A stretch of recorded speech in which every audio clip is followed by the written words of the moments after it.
Time for Managerial check. Buck Showalter on there with the Diamondbacks. See that? You got Joe Maddon with the Rays, too. Why? Because those guys, not Connie Mack in the background, but those guys have all walked guys with the bases loaded. And Joe Maddon doing that, walking Corey Seager of the Rangers with the bases loaded in the fourth inning, down 3-2 with one out. Ron, your thoughts on this? Well, what I found remarkable is two things. One, that it was in the fourth inning, and the other is that you have to have a certain gravitas, and Joe Maddon does.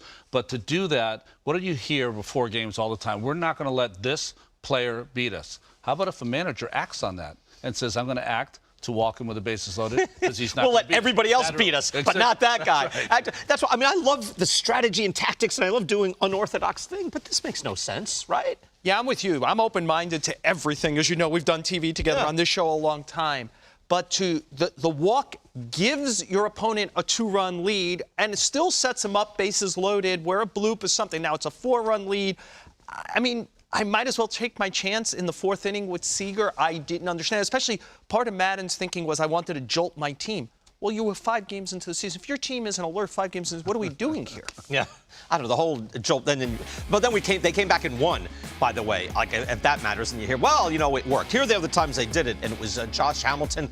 It's pretty red hot. There's 2 outs in the 9th. Barry Bonds, famously, that's when Buck Showalter was doing it. 2 outs in the 9th, and they're up 2. Vastly different thing. The caveat to the Barry Bonds thing is, if you remember, he did not start the game. He came in to hit later. So Jeff Kent was not behind Bonds. Brett Maine was behind Bonds, which is a big difference. And he probably doesn't walk Bonds if Kent's behind him. That's what Maine would line out to end the game. And at the time, Bonds was at a vastly different level than every other human, in a lot of ways. Yeah, I was about to say, Corey Seager's a very good player. That version of Barry Bonds, you know, in a 2-run game, to all of everything is about context.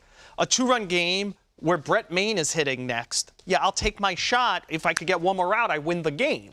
This is the fourth inning, and they could open up worse on you. Do you remember the year that Joe Maddon was manager of the Cubs, and he walked Bryce Harper the beginning series like 5 or 6 times in that opening series to kind of play with him? So is he playing with Corey Seager's head? I don't know. Just messing with him? Maybe. Is he thinking like next level?